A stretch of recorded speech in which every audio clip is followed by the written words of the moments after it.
नमो ओम विष्णुपादाय कृष्णपृष्ठाय भूतले श्रीमते भक्ति वेदांत स्वामिनिधि नामिने।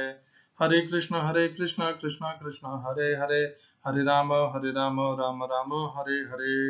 श्रील ऐसी भक्ति वेदांत स्वामी प्रभुपाद की जय। आचार्य महात्मा गांधी जी की जय। भगवद गीता 2020 में आपका स्वागत है। आज की श्लोक संख्या 12वें अध्याय का 13वें अध्याय का 9वां श्लोक है। पुनर्कथन कर लेते हैं 13वें अध्याय के 8वें श्लोक की, जिसमें भगवान ने कृष्णा, आज एक बार रिकॉर्डिंग हो चुकी किंतु फिर भी रिकॉर्डिंग सेव नहीं हो पाया, तो दूसरी बार इसे कर रहे हैं। 13वें अध्याय का 8वां श्लोक, अमानित्वम, मान की अभिलाषा के रहित होना। भौतिक जीवन में तो हम मान की अभिलाषा नित्य करते ही रहते हैं। परिवार के सदस्यों से हम मान भी किस प्रकार का करते हैं कि कोई मुझे सुंदर कहे, या कोई मुझे बहुत ज्ञानी कहे, कोई मुझे बहुत ही चतुर और वांग्मय कहे कि मुझे बोलना बहुत अच्छा आता है, कोई कहे मुझे बहुत अच्छा क्रीड़ा करनी आती है। इस प्रकार अनेकों प्रकार की हमारी अभिलाषाएं होती है और मान प्राप्त करने के साधन होते हैं। हमें किसी न किसी प्रकार से मान चाहिए दूसरों से, स्वयं के लिए। क्यों? क्योंकि हम अपने आप में रिक्त होते हैं। हमें हमारे पास कोई गुण है, उससे हम संतुष्ट नहीं हैं। हमारे पास जो गुण है उसे दूसरे उस गुण को पहचाने और पहचान करके हमारी हमारी प्रशंसा करें, तब जाकर के हम संतुष्ट होते हैं। इस प्रकार का यह जो व्यवहार है, यही मान है। मान की अभिलाषा से रहित होना अमानित्वम है। और भौतिक जीवन में ही नहीं, आध्यात्मिक जीवन में भी जब कोई आचार्य गुरु संस्था होती है, तो वह यही सदैव आकांक्षा करती है कि शिष्य समाज, दूसरे साधक, दूसरे मार्ग के अनुयायी सभी उनके लिए बहुत प्रशंसनीय कहें, उनके द्वारा बताए गए मार्ग की सराहना करें, उनके द्वारा बताए गए साधनों के लिए सदैव अच्छा अच्छा कहें, और उन्हें कोई भी उनमें से प्रतिकूल सुनना नहीं चाहता।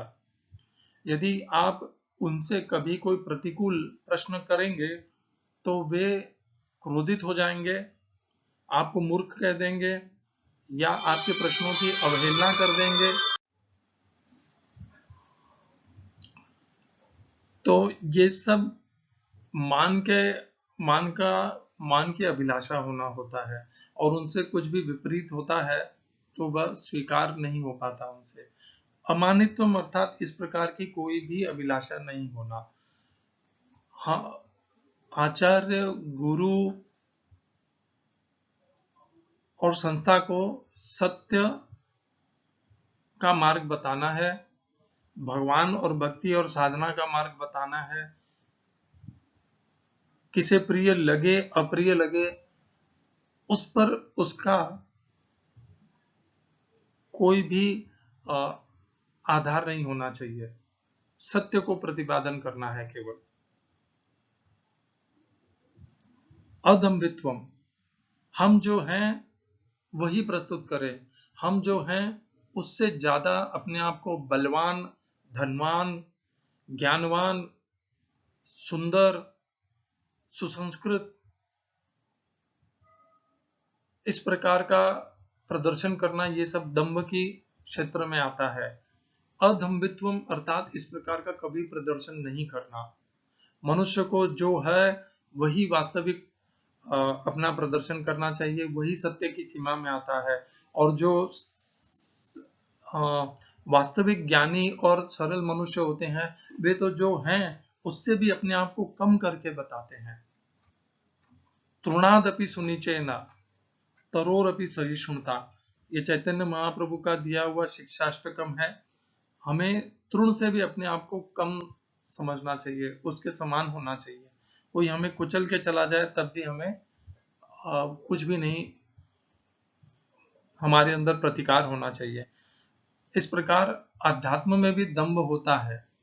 मैं एक बहुत अच्छे संस्था से का शिष्य हूँ, सदस्य हूँ, मेरे गुरु बहुत उच्च कोटि के हैं, उनका ज्ञान बहुत उच्च है।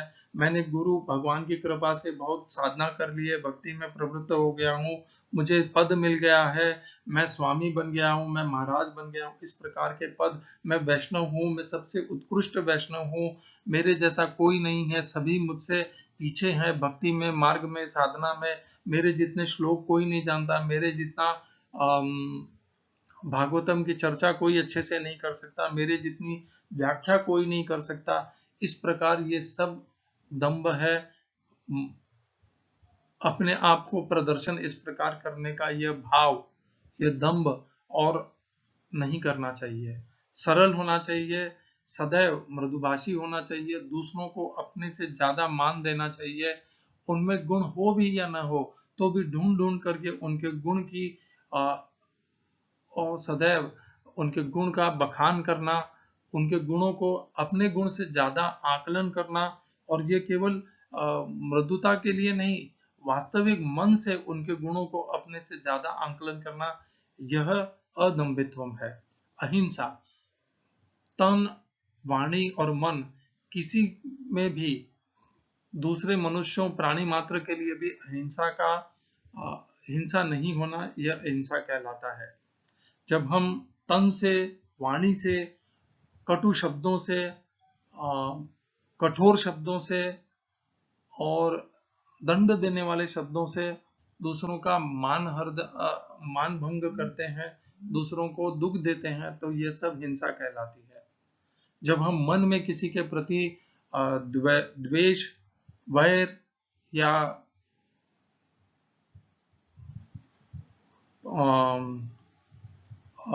प्रतिकार करने का भाव रखते हैं, तो यह सब हिंसा है। मन में इस प्रकार के योजनाओं को बनाते रहना, इस प्रकार के संकल्पों को धारण करते रहने से मन कुंठित होता है और हम भक्ति और साधना के मार्ग से च्युत भी हो जाते हैं। अहिंसा का मार्ग सरल है, शांत है, शांति प्रिय है, मन को स्थिर रहने देता है, हमारे मन को योजना और मन बुद्धि को योजना में नहीं लगाता है, प्रतिकार करने का भाव नहीं रहता है। अहिंसा का मार्ग सर्वश्रेष्ठ है। अहिंसा परमो धर्म, अहिंसा का मार्ग हमें बताया महात्मा गांधी जी ने। उन्होंने जिस अहिंसा का प्रतिपादन किया, उस प्रकार संसार में अहिंसा का प्रतिपादन और कोई अपने जीवन में, अपने व्यवहार में नहीं उतार सका। शांति ही, सहिष्णुता, दूसरे यदि हमारे प्रति तन, वाणी या मन से हिंसा का प्रयोग करें, तब भी हम सहिष्णु रहें, अविचलित रहें, मान अपमान करें हमारा, या हमारे प्रति हमारे जीवन में अवरोध का उत्पन्न करें, कष्ट देने का प्रयत्न करें, तब भी हमें सहिष्णु रहना है, अविचलित रहना है। जिस प्रकार प्रहलाद महाराज थे, उनके पिता ने उनके जीवन में अनेकों अवरोध और कष्ट देने का प्रयत्न किया, फिर भी वे सहिष्णु रहे। उन्होंने पिता को अपशब्द कभी नहीं कहा, ना उन्होंने भक्ति के मार्ग को या भगवान के मार्ग को त्यागा। वे सहिष्णु रहे और उन्होंने अपने भगवान में अपनी निष्ठा सदैव बनाई रखी। उन्होंने दंभ नहीं किया कि मैं भगवान का भक्त हूं, तुम मेरा क्या बिगाड़ सकोगे, इस प्रकार का दंभ नहीं किया। उन्होंने जो कुछ भी हो रहा है उसे होने दिया और भगवान पर अपनी निष्ठा बनाई रखी। आर्जवम, सरल रहना, सदैव सरल रहना चाहिए। कभी भी षड्यंत्र बनाना, योजनाएं बनाना, कुछ प्राप्त करने के लिए या दूसरों को कष्ट देने के लिए, इस प्रकार का मन, वाणी और तन के द्वारा भी इस प्रकार के कर्म नहीं करने चाहिए। आचार्य उपासना, सदैव आचार्य की उपासना करना, उनकी सेवा करना और अपने मन में जो भी संशय है उनको आचार्य के सम्मुख प्रस्तुत करना और आचार्य के द्वारा दिए गए ज्ञान और दिशा को शिरोधार्य करके उन संशयों का निवारण करना, यह है आचार्य उपासना। शौचम, पवित्रता, सदैव पवित्र रहना, तन, वाणी और मन तीनों के प्रकार से पवित्र रहना, दूसरे के प्रति द्वेष, वैर भाव नहीं रखना, सदैव वाणी का प्रयोग इस प्रकार से करना जैसे हमारे महाराज और आचार्य और गुरु होते हैं, वे एक एक शब्द को इतना शांतिपूर्ण शब्द से एक तो कहते भी हैं, उनके वचन भी शांतिपूर्ण होते हैं उनका शब्दों का चयन भी शांतिपूर्ण वर्ग शब्दों का होता है। उनके एक भी शब्द दूसरे को ठेस नहीं करते, कठोर नहीं लगते। उनके प्रत्येक शब्द दूसरों के कानों में मिश्री के जैसे घुलते हैं और इसी से उनकी पहचान बनती है कि वे कितने सरल हैं, कितने पवित्र हैं, कितने शांतिपूर्ण हैं और कितना वे दूसरों के प्रति सम्मान रखते हैं।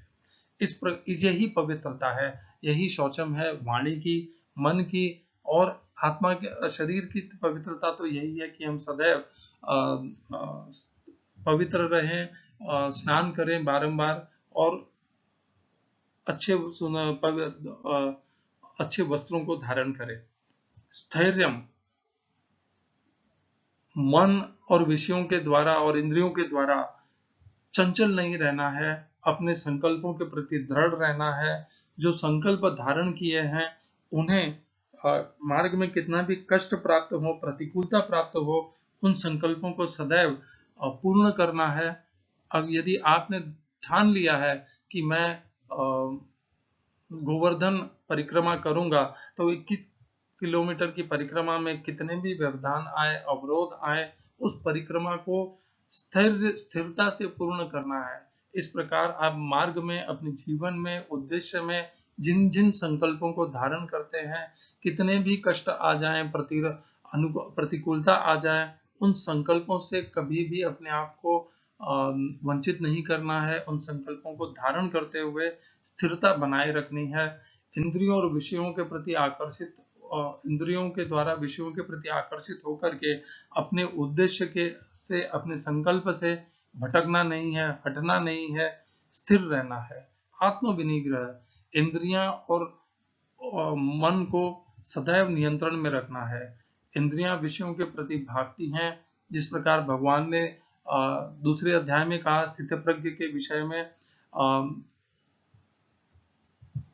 इंद्रियाणाम हि चरताम यन्मनो नो विधीयते तदस्य हरति प्रज्ञाम वायुर्नाव इवाम्भसि। जब एक बुद्धिमान मनुष्य भी इंद्रियों में विचरण करता है, इंद्रियाणाम हि चरताम, मन जिस एक भी इंद्रिय के साथ लग जाता है, यन्मनो नो विधीयते तदस्य हरति प्रज्ञाम, वह एक इंद्रिय ही उसकी बुद्धि को हर लेती है। जैसे जल में विचरण करती हुई नाव को तूफानी पवन हर के ले जाता है, उसी प्रकार इंद्रियां इतनी बलवान है कि वे बुद्धि को हर के ले जाती हैं। इसलिए इंद्रियों को और मन को सदैव नियंत्रण में रखना है। आज की श्लोक संख्या 13वें अध्याय का 9वां श्लोक। इंद्रिया अर्थेषु वैराग्यम अनहंकार एव च जन्म मृत्यु जरा व्याधि दुख दोषानुदर्शनम। इंद्रिया अर्थेषु, इंद्रियों के अर्थ से हिंदी अनुवाद गीता यथारूप श्रील प्रभुपाद के द्वारा। इंद्रिय तृप्ति के विषयों का परित्याग, अहंकार का अभाव, जन्म मृत्यु वृद्धावस्था तथा रोग के दोषों की अनुभूति। English translation, Gita as it is, Swami Prabhupada, renunciation of the objects of sense gratification, absence of false ego, the perception of the evil of birth, death, old age and disease। इस श्लोक में प्रयोग किए गए संस्कृत शब्दों के अर्थ हैं इंद्रिय अर्थेषु, इंद्रियों के विषय में, वैराग्यम, वैराग्य अर्थात संन्यास, अनहंकार, मिथ्या अभिमान से रहित, एवं निश्चय ही, च भी। दूसरी पंक्ति, जन्म अर्थात जन्म, मृत्यु अर्थात मृत्यु, जरा अर्थात वृद्धावस्था, व्याधि अर्थात रोग, दुख अर्थात दुख का, दोषानुदर्शनम, दोष अर्थात बुराई, अनुदर्शनम देखते हुए। इस श्लोक का तात्पर्य गीता यथारूप स्वामी प्रभुपाद के द्वारा, प्रभुपाद ने 8वें, 9वें, 10 और 11वें, 12वें इन 5 श्लोकों का एक ही साथ तात्पर्य किया है। तो हम जहां से इस तात्पर्य का प्रारंभ होता है, उसका वहीं से हम उन विशेष पैराग्राफ को पढ़ रहे हैं। मिथ्या अहंकार का अर्थ है इस शरीर की को आत्मा मानना। जब कोई यह जान लेता है कि वह शरीर नहीं अपितु आत्मा है, तो वह वास्तविक अहंकार को प्राप्त होता है। अहंकार तो रहता ही है, मिथ्या अहंकार की भर्त्सना की जाती है, वास्तविक अहंकार की नहीं। वैदिक साहित्य में कहा गया है, अहम ब्रह्मास्मि, मैं ब्रह्म हूँ, मैं आत्मा हूँ, मैं हूँ। ही आत्म भाव है और यह आत्म साक्षात्कार की मुक्त अवस्था में भी पाया जाता है। मैं हूँ का भाव ही अहंकार है, लेकिन जब मैं हूँ भाव को मिथ्या शरीर के लिए प्रयुक्त किया जाता है तो वह मिथ्या अहंकार होता है। जब इस आत्मभाव स्वरूप को वास्तविकता के लिए प्रयुक्त किया जाता है तो वह वास्तविक अहंकार होता है। ऐसे कुछ दार्शनिक हैं जो यह कहते हैं कि हमें अपना अहंकार त्यागना चाहिए, लेकिन हम अपने अहंकार को त्यागे कैसे? क्योंकि अहंकार का अर्थ है स्वरूप, लेकिन हमें मिथ्या देहात्म बुद्धि का त्याग करना ही होगा। जन्म, मृत्यु, जरा तथा व्याधि को स्वीकार करने के कष्ट को समझना चाहिए।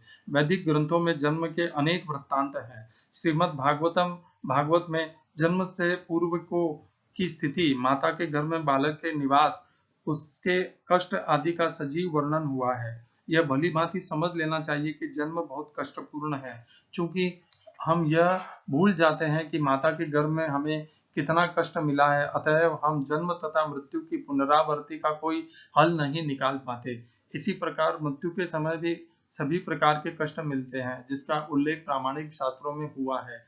इसकी विवेचना की जानी चाहिए। जहाँ तक रोग तथा वृद्धावस्था का प्रश्न है, सबों को इनका व्यावहारिक अनुभव है। कोई भी रोगग्रस्त नहीं होना चाहता, कोई भी बूढ़ा नहीं होना चाहता, लेकिन इनसे बचा नहीं जा सकता। जब तक हम जन्म, मृत्यु, जरा तथा व्याधि के दुखों को देखते हुए इस भौतिक जीवन के प्रति निराशावादी दृष्टिकोण नहीं बना पाते, तब तक आध्यात्मिक जीवन में प्रगति करने के लिए कोई प्रोत्साहन नहीं रह जाता। ओम अज्ञानतिमिरन्धस्य ज्ञानाञ्जनशलाकया चक्षुरुन्मीलितं येन तस्मै श्रीगुरुवे नमः। एकं शास्त्रं देवकीपुत्र गीतम्, एको देवो देवकीपुत्र एव, एको मन्त्रस्तस्य नामानि यानि, कर्माप्येकं तस्य देवस्य सेवा। हरे कृष्णा। इंद्रिया अर्थेषु वैराग्यम। तो इंद्रियों का उसके उनके विषयों के प्रति राग और द्वेष होता है, और वही हमारे जीवन के संकल्पों के उद्देश्य के सबसे बड़े शत्रु हैं। जब हम इस प्रकार जानते हैं कि विषय हमारे सबसे इंद्रियों और इंद्रियों के विषयों में जो राग द्वेष है वह वे हमारे सबसे बड़े शत्रु हैं, तो हमें क्या करना है? हमें इन दोनों के संबंध को काटना होगा, इन दोनों के संबंध को हटाना होगा, और इसी के लिए वैराग्य की आवश्यकता है। प्राचीन काल में इस प्रकार इंद्रियों को अपने विषयों से हटाने के लिए मनुष्य संन्यास धारण करके वन को प्रस्थान कर लेते थे। वन में प्रस्थान करने से, वन में तो देखिए इंद्रियों के जो विषय हैं वे वहां पर तो प्राप्त होंगे नहीं। वन में क्या प्राप्त होगा? वन में प्राप्त होंगे पशु पक्षी, फल, कंद मूल, ये सब प्राप्त होंगे। तो इंद्रियों के जो विषय है वे वहां पर प्राप्त नहीं होंगे। तो इंद्रियों और इंद्रियों के विषय में जो राग और द्वेष है उनसे छुटकारा मिलेगा। किंतु कभी कभी जब यह छुटकारा होता नहीं है, जिस प्रकार भगवत गीता में दूसरे अध्याय में भी भगवान कहते हैं,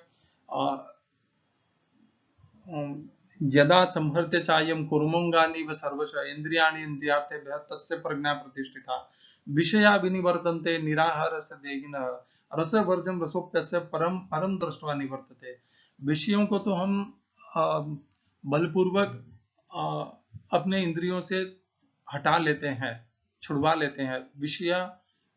विषयानिन्द्रियश्चरन् आत्मवशे विधेयात्मा प्रसादम् अधिगच्छति। तो किंतु फिर भी उनके प्रति रस रह जाता है, उनके प्रति हमारी जो राग और द्वेष है वह रह जाते हैं बलपूर्वक हटा लेने के पश्चात भी। किंतु यह जो राग और द्वेष हैं यह भी हट जाते हैं जब हमें परम अर्थात परमात्मा की प्राप्ति होती है। परम दृष्ट्वा निवर्तते, अर्थात हमें उच्चतम ज्ञान और प्रसाद का लाभ होता है, भगवान की कृपा प्राप्त होती है।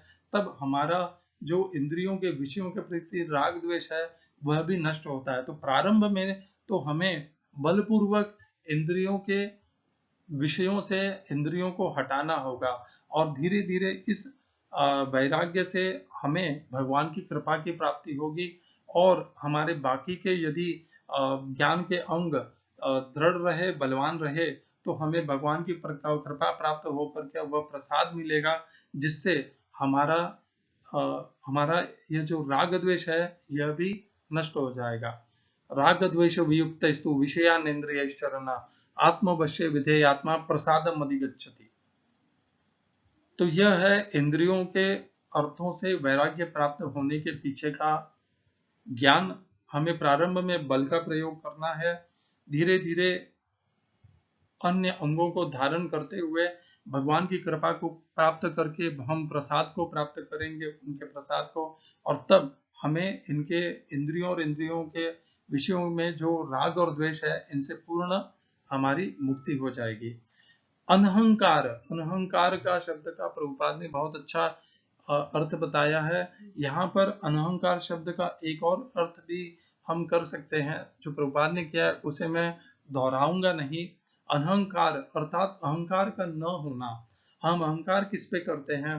देखिए, हम अहंकार करते हैं अपनी सुंदरता पे, अपने ज्ञान पर, अपनी शिक्षा पर, अपने पद पर, अपने धन वैभव पर, पत्नी पर, पुत्र पर, परिवार पर, अपने कुल पर।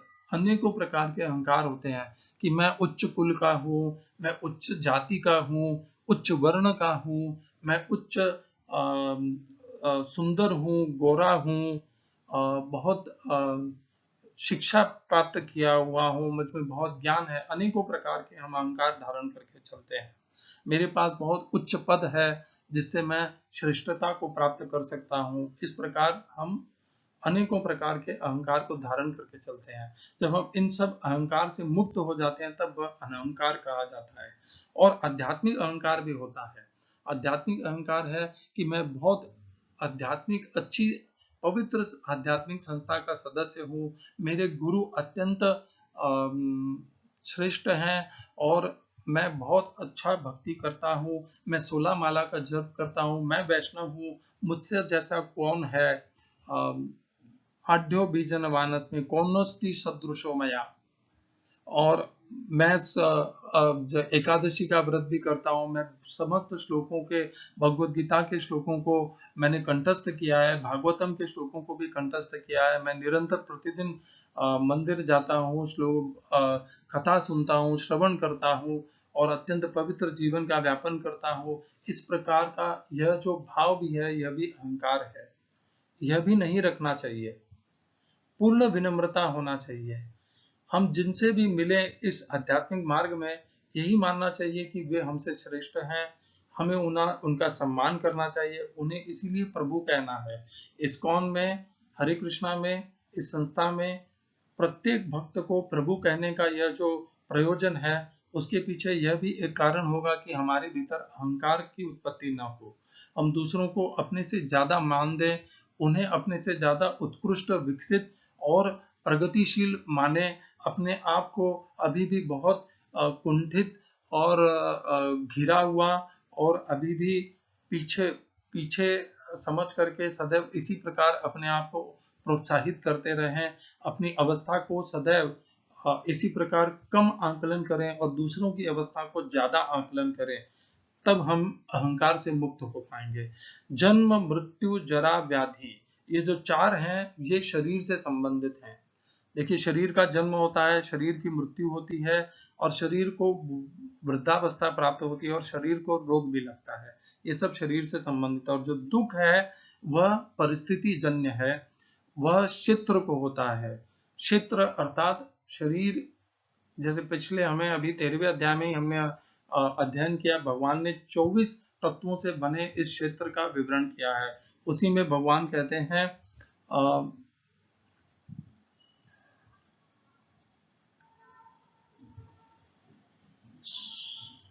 सुख दुख संघात चेतना धृति एतत् क्षेत्रम समासेन सविकारम उदारतम। तो सुख दुख को भी उन तत्वों में गिना गया है जिनसे यह क्षेत्र बना हुआ है। तो दुख होता है, परिस्थिति जन्य होता है, और हम जब दुख की प्राप्ति होती है तो यदि हम आध्यात्मिक नहीं है तो हम समझेंगे कि ये मुझे इस दुख के ऊपर विजय प्राप्त करनी है, हम अनेकों उपाय करेंगे, और यदि रोग है तो डॉक्टरों के पास जाएंगे, और यदि हमारे पास और किसी प्रकार का दुख है तो हम दूसरे विषयों को भोग करके दुख को कम करने का प्रयत्न करेंगे। परंतु जो आध्यात्मिक है वे जब दुख की परिस्थिति आएगी जीवन में तो वे अपने पूर्व किए हुए कर्मों के ऊपर विवेचन करेंगे कि मैंने निश्चित रूप से पहले ऐसे कोई कर्म किए हैं, पाप कर्म किए हैं, विशेष करके जिनके कारण से, जिनके कर्म फलों के रूप में मुझे आज यह दुख की परिस्थिति, यह प्रतिकूलता, यह अवरोध इनकी प्राप्ति हुई है। इस प्रकार जब हम कर्म और कर्म फल इनके ऊपर हम विश्वास करने लग जाते हैं, हमारी दृढ़ता हो जाती है कर्म और कर्म फल के ऊपर, तब हमें लाभ होता है। क्योंकि हम उस उस प्रकार दोषों को देखने से हमें लाभ क्या मिलता है? हमें लाभ यह मिलता है कि हम पाप कर्म करने से अपने आप को रोकने लग जाते हैं, हटाने लग जाते हैं। और पाप कर्म हुए तो फिर से दुख मिलेगा, दुख की परिस्थिति, प्रतिकूलता, कष्ट प्राप्त होंगे। हम अपने आप को दुख, कष्ट और प्रतिकूलता न प्राप्त हो, इसलिए हम स्वाभाविक रूप से पाप कर्मों से वंचित होने लग जाते हैं। तो जब दुख और प्रतिकूलता, रोग प्राप्त हो, तो इस प्रकार दोषों को देखना, पूर्वकृत किए हुए कर्मों को देखना, उनमें दोष ढूंढना और उनको कारण समझना, यह हमारे लाभ में हो जाते हैं। और हमारी निष्ठा, दृढ़ता, विश्वास, कर्म, कर्म फल और यह जो पूरी योजना है भगवान की कर्म और कर्म फल, इस योजना के प्रति हमारा पूर्ण विश्वास हो जाता है। हम पाप कर्मों से करने से अपने आप को सुरक्षित करने लग जाते हैं और पुण्य कर्मों को करने में सदैव प्रधानता करने रहते हैं, प्रवृत्त हो जाते हैं, उद्यत हो जाते हैं। तो इस प्रकार दोषों को देखना अर्थात है दोषों को निवारण भी करना। दोषों को देखना अर्थात पाप कर्मों को देखना और पाप कर्मों का निवारण भी करना। यदि हम केवल दोषों को देखते रहे, दोष देखना अर्थात पाप कर्मों को देखना, पाप कर्मों को देखते रहे और फिर भी पाप कर्म करते रहे, तो उस दर्शन का क्या लाभ? पाप कर्मों को देखते रहे और नए पाप कर्म करते रहे, तो उससे कुछ लाभ की प्राप्ति होगी नहीं। वह चक्र ऐसे ही चलता रहेगा। लाभ तो हमें तब मिलेगा जब हम दोषों को, पाप कर्मों को देख करके नए पाप कर्म करने से अपने आप को रोकें, वंचित करें, उनसे वैराग्य लें, तब जाकर के हमें उसका लाभ प्राप्त होगा। और वही ज्ञान है और उसी ज्ञान को, उसी व्यवहार को भगवान यहाँ बताना चाहते हैं। जन्म, मृत्यु, जरा, शरीर से को जो प्राप्त होते हैं, उनके प्रति एक निराशावादी भाव रखना, ताकि हमें अध्यात्म के प्रति हमारी रुचि बढ़े, यह भी अच्छा है। परंतु यह मुख्य निश्चित रूप से नहीं है। मुख्य यह है दोषानुदर्शनम, अर्थात पाप कर्मों को से यह सब उत्पन्न होते हैं, दुख, कष्ट, प्रतिकूलता और जन्म, मृत्यु, यह सब पाप कर्मों के कारण उत्पन्न होते हैं। यह समझना बहुत आवश्यक है और यही यहाँ पर उसका प्रयोजन है, ताकि हम कर्मों व पाप कर्मों से अपने आप को छुड़ाएं और नए इस प्रकार के कर्म चक्र के बंधन में, कर्मफल के चक्र के बंधन में न पड़े। तभी तो वह ज्ञान है, नहीं तो वह ज्ञान कैसे कहलाएगा।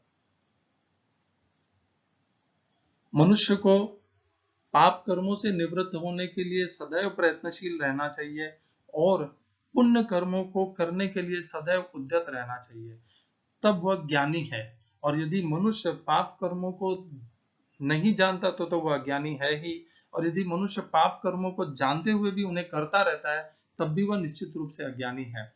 मैंने एक बार किसी से सुना था, मैंने देखिए महाभारत पढ़ी नहीं है, परंतु सुना था कि दुर्योधन कहता है कि मैं जानता हूं कि पाप, धर्म और अधर्म क्या है, किंतु धर्म के प्रति मेरी रुचि नहीं है, मेरी प्रवृत्ति नहीं है, और अधर्म मुझे अतिशय भाता है।